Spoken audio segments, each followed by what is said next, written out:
The world, once a reflection of divine harmony, became a battleground where the forces of evil sought to unravel God's plan.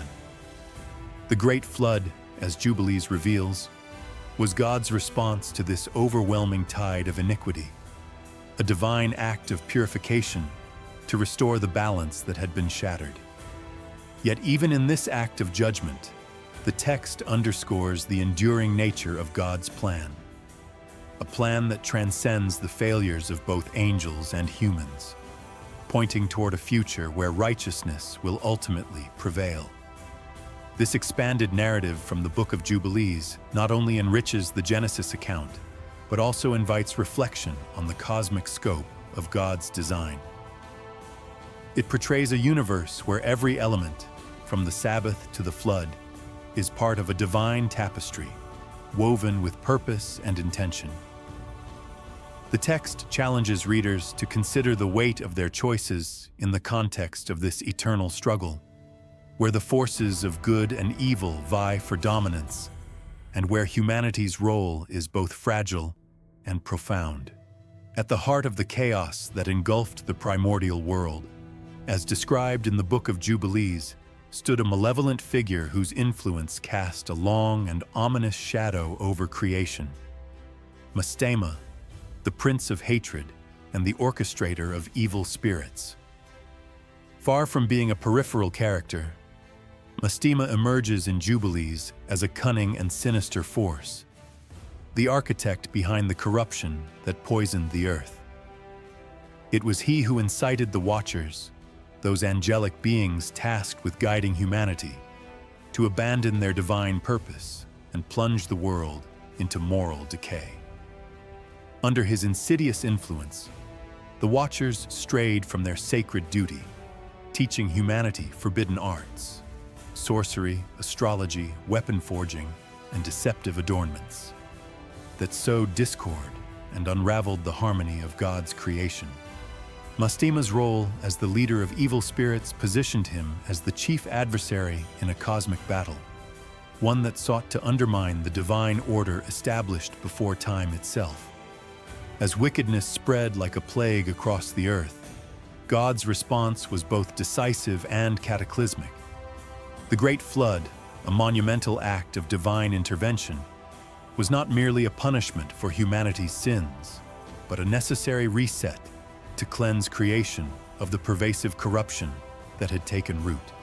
Jubilees frames this deluge as a deliberate countermeasure against the malevolent forces that Mastema had unleashed. The flood was not an act of capricious wrath, but a restoration of God's intended order, a divine reclamation of a world that had been defiled by rebellion and sin. Through this act, God sought to purge the earth of the chaos that threatened to unravel the very fabric of his creation, re-establishing the sacred harmony that had been disrupted by Mastema's schemes. Central to this narrative is God's judgment upon the Watchers, the fallen angels whose transgressions had sparked this cascade of evil. These celestial beings, once entrusted with guiding humanity toward righteousness, had betrayed their divine mandate by sharing forbidden knowledge and forming illicit unions with human women. Their actions gave rise to the Nephilim, monstrous giants whose insatiable appetites and violent tendencies plunged the earth into unprecedented wickedness. God's response was resolute. The Watchers were to be punished for their sins, bound and imprisoned in a realm far removed from the world they had corrupted. This divine judgment was a clear signal that no rebellion, no matter how lofty its origin, could stand against the Creator's will. Yet, as God prepared to eradicate the evil spirits born from the Nephilim, those restless, malevolent entities spawned from the unnatural unions of angels and humans, Mastema intervened with a calculated and audacious plea. Recognizing that the flood and the imprisonment of the Watchers threatened to dismantle the chaotic empire he had built, Mastema devised a shrewd strategy to preserve his influence. Unable to challenge God's authority directly, he appealed to the Creator with a carefully crafted argument. Mastema did not seek to halt the flood or spare the watchers from their fate. Instead, he focused on the spirits of the Nephilim, the demonic entities that roamed the earth, sowing discord and temptation. He argued that destroying all these spirits would undermine his role as the tempter of humanity, a role he claimed was essential to testing humankind's loyalty to God. Without a contingent of these spirits under his command, Mastema contended, he could not fulfill his purpose of challenging human faithfulness and exposing their weaknesses. Mastema's request was both specific and bold. He sought to retain control over 1/10 of the Nephilim spirits, a fraction of the demonic forces born from their unnatural origins. These restless spirits, he argued, were necessary for him to continue his work of tempting humanity, accusing them before God and leading them astray throughout history. In a surprising twist, God granted this request, allowing Mastema to maintain dominion over a portion of these malevolent spirits. This divine concession ensured that Mastema's influence would persist, albeit in a limited form, enabling him to continue his adversarial role in the cosmic drama. The spirits under his command became a constant source of disruption, a lingering remnant of the Nephilim's corruption that would trouble humanity across generations. The narrative of Mastema and the Nephilim spirits in Jubilees is far more than a tale of monsters and divine judgment. It offers a profound explanation for the origin and persistence of evil in the world. According to Jubilees, the demons that plague humanity are none other than the restless spirits of the Nephilim, beings born from the forbidden union of heavenly and earthly realms. Their unnatural existence renders them incapable of finding peace, condemning them to roam the earth as agents of chaos.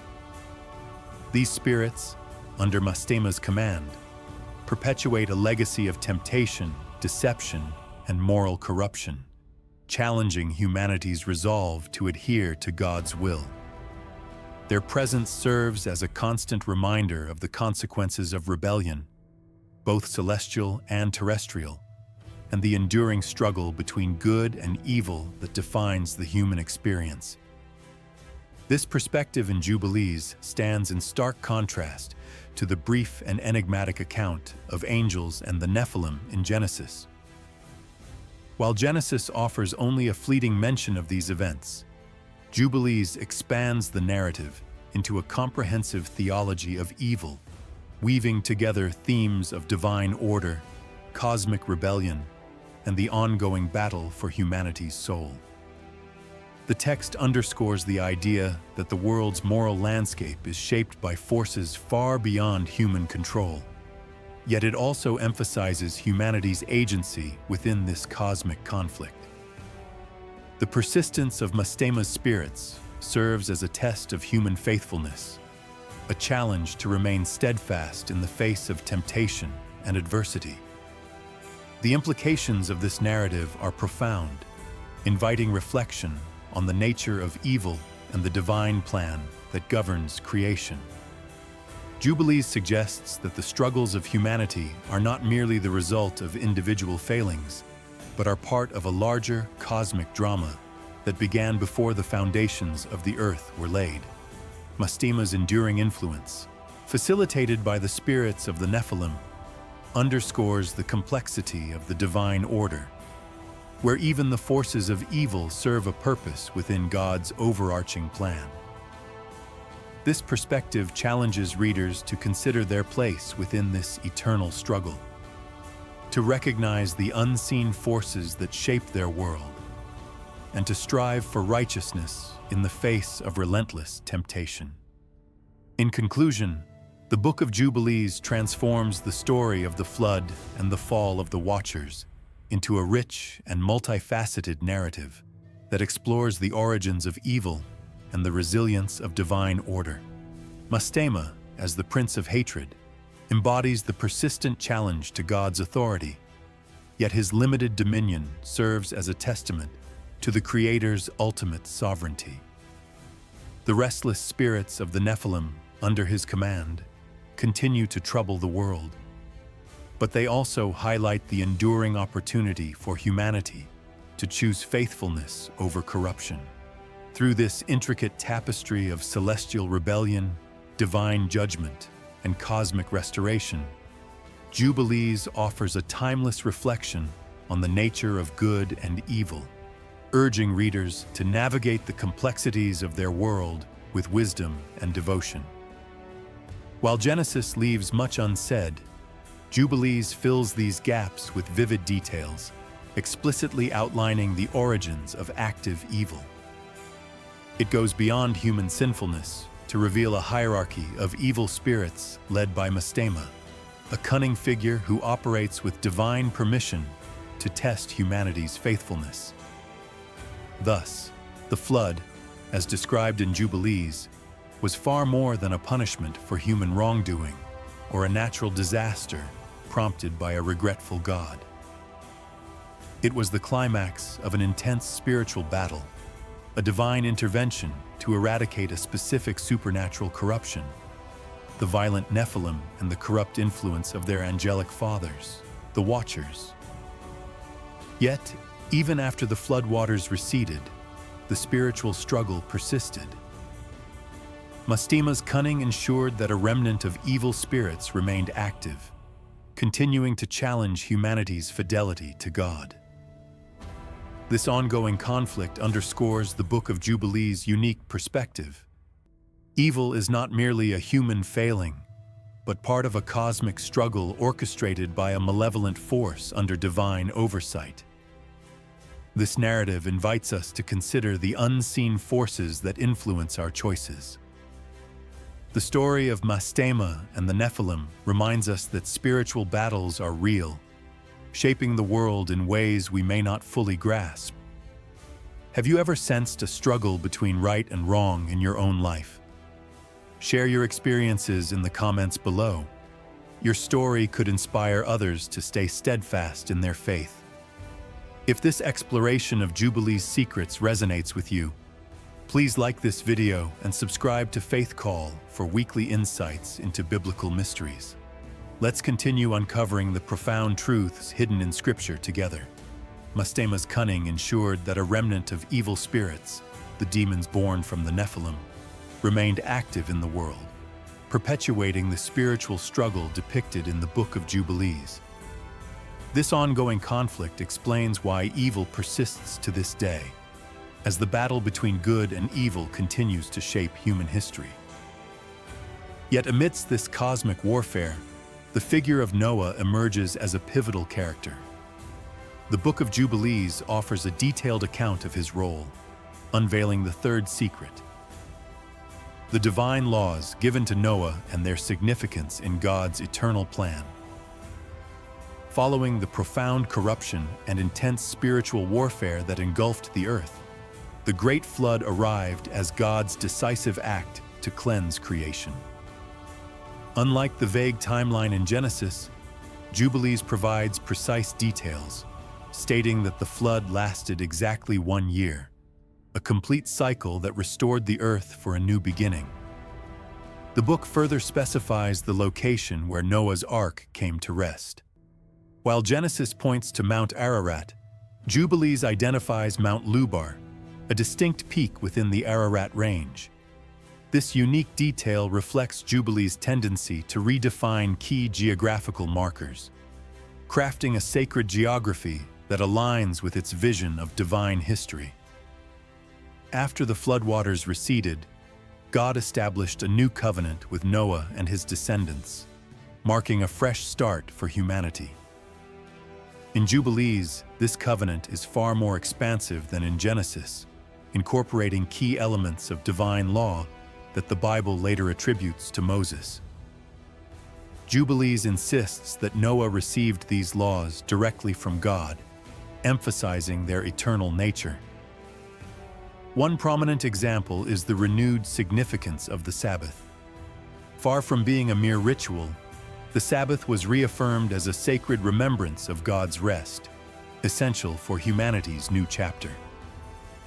This underscores the book's core belief: God's laws are timeless, existing from the beginning of creation. Jubilees also highlights the distinction between pure and impure animals, a critical guide for diet and sacrificial practices in the post-flood world. This classification, later formalized in Mosaic law, was, according to Jubilees, revealed to Noah, ensuring his descendants could live in alignment with divine will. Perhaps most striking is the institution of the Feast of Weeks, known as Shavuot. In Jubilees, this festival is not introduced at Sinai, but is part of God's covenant with Noah, established long before Moses. This revelation reinforces a central theme. God's laws are eternal, gradually unveiled to humanity across history, rooted in a divine plan inscribed on the heavenly tablets. The post-flood world demanded a new order to guide Noah's descendants, and Jubilees presents this restructuring with vivid symbolism. The book describes how Noah, under precise divine instructions recorded on the heavenly tablets, divided the earth among his 3 sons, Shem, Ham, and Japheth. Unlike the Genesis account, where Noah's actions seem independent, Jubilees emphasizes that he followed God's explicit guidance. The division of lands was not left to human discretion, but determined by casting lots, ensuring that each territory was assigned by divine will. This process underscores Jubilees' conviction that the settlement of nations was no mere historical accident or result of human migration. It was predestined, etched in heaven from the very beginning. This narrative of divine order invites us to consider the importance of aligning our lives with God's eternal principles. The laws given to Noah, such as the Sabbath and the Feast of Weeks, remind us that living intentionally, in harmony with divine guidance, can bring structure and purpose to our existence. Have you ever experienced a moment when following a spiritual practice, like setting aside time for rest or reflection, brought you closer to God? Share your story in the comments below. Your insights could inspire others to deepen their faith. The 4th secret of the Book of Jubilees unveils the exodus of the Israelites from Egypt, led by Moses, as far more than an escape from physical bondage. It was a monumental spiritual battle against the dark forces that dominated Egypt.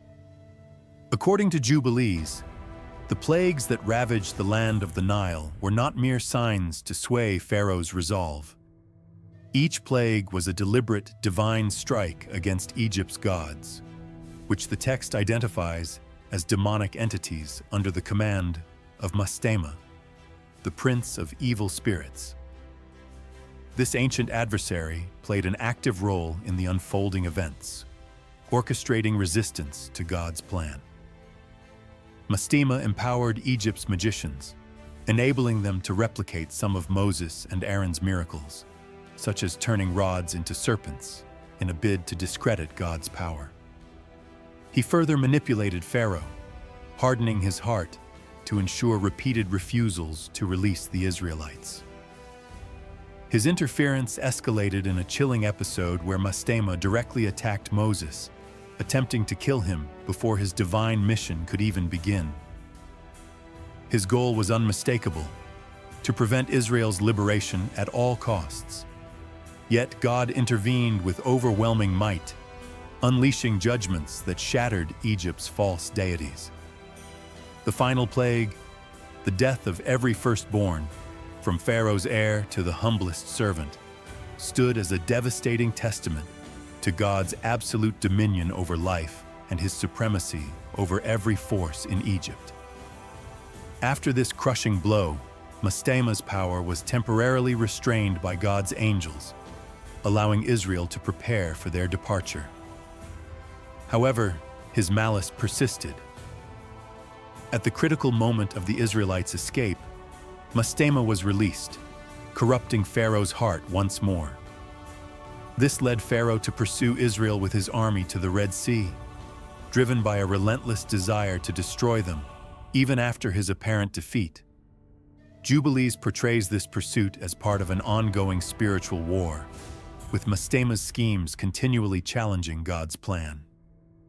The fifth secret shifts to the patriarchs, whom Jubilees presents as more than faithful men shaped by their time. Their righteousness stemmed from a divine, eternal law, unchanging and perfect.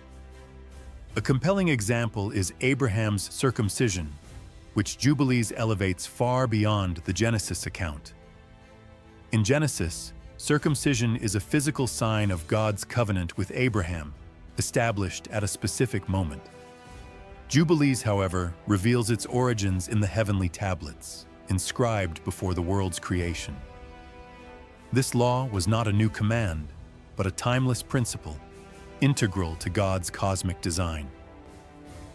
Astonishingly, Jubilees claims circumcision began in heaven, observed even by angels in God's presence, making it a universal element of divine order, not merely an earthly ritual. Abraham's understanding of this law came not from human tradition, but from direct encounters with heavenly beings, including the angel of the presence. These were not fleeting visits. The angels imparted profound truths, teaching Abraham specific laws and deep insights into God's ways. This divine instruction underscores Jubilees' central theme. God's law is eternal, revealed progressively to those chosen to fulfill His plan. The narrative of the plagues and patriarchs highlights the reality of spiritual warfare and the enduring nature of God's law. The battle against Mastema shows that God's power ultimately triumphs, while Abraham's divine encounters remind us that faithfulness is rooted in eternal truth. How has a moment of standing firm in faith impacted your life? The Book of Jubilees reveals that Abraham's righteousness was shaped by profound divine encounters, where angels meticulously instructed him in practices pleasing to God. They taught him the precise methods for offering sacrifices that honored the Creator. Additionally, they provided detailed guidance on observing key festivals, including the Feast of First Fruits, Shavuot, and the prominent Feast of Tabernacles, Sukkot, each with its specific rituals. These instructions were given long before Moses received the law on Mount Sinai, emphasizing a central theme in Jubilees. The divine law revealed at Sinai was not new, but had been shared with faithful patriarchs like Abraham beforehand. In Genesis, angels appear to Abraham primarily as messengers, delivering news of Sodom and Gomorrah's impending judgment, or executing divine decrees. Jubilees, however, expands their role significantly. It portrays these heavenly beings, often identified as the angel of the presence, as active teachers who imparted a comprehensive set of divine laws and statutes. These were not mere proclamations, but in-depth teachings that shaped Abraham's understanding of God's will. Jubilees further reveals that Abraham's knowledge extended beyond these angelic encounters. He diligently studied ancient writings passed down from ancestors like Noah and Enoch. To access these sacred texts, angels taught him Hebrew, which Jubilees describes as the language spoken in heaven, underscoring its divine significance. The sixth secret of Jubilees introduces a sobering perspective on sin, portraying it not as a fleeting human error, but as a profound transgression with eternal consequences. According to the text, serious and deliberate wrongful deeds are meticulously recorded in heaven, inscribed on the heavenly tablets. This concept of sin as a celestial debt underscores God's perfect justice, where every action is noted and awaits resolution. This view elevates the gravity of human choices, suggesting that sin disrupts not only earthly life, but also the divine order. Jubilees' emphasis on divine instruction and accountability invites reflection on how we engage with God's teachings. Abraham's commitment to learning from angels and ancient texts challenges us to seek wisdom with dedication. Similarly, the idea of sin as a debt encourages mindfulness in our actions, knowing they carry lasting weight. The Book of Jubilees presents a profound perspective on sin, portraying it as more than a fleeting human failing. Every wrongful act, particularly those deliberate and severe, is meticulously recorded on the heavenly tablets, a celestial ledger of divine justice. In Jubilees, each sin represents a literal debt before God, underscoring His perfect justice and omniscience. Nothing escapes His gaze. Every transgression, like an unpaid debt, awaits resolution through punishment, sincere repentance, or forgiveness within God's grand, mysterious plan. This concept frames God as an all-knowing judge whose divine order accounts for every action, ensuring that no injustice goes unnoticed. With this framework, Jubilees re-examines the story of Joseph, Jacob's cherished son, offering a fresh lens on his life under divine law and protection. His narrative is renowned for the devastating betrayal by his brothers, who were consumed by envy over Joseph's prophetic dreams and the special favor their father bestowed upon him. Driven by jealousy, they plotted to eliminate him. Initially, they contemplated murder, but ultimately chose a different path, selling Joseph as a slave to merchants bound for Egypt. To conceal their treachery, they smeared his multicolored coat with the blood of a young goat, deceiving Jacob into believing a wild animal had devoured his beloved son. This act of betrayal plunged Joseph into years of hardship in Egypt, where he faced numerous trials.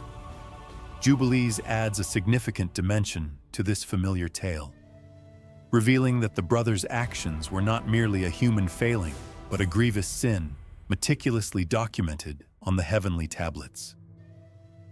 While Genesis emphasizes the brothers' eventual remorse and Joseph's gracious forgiveness, Jubilees underscores the celestial record of their transgression.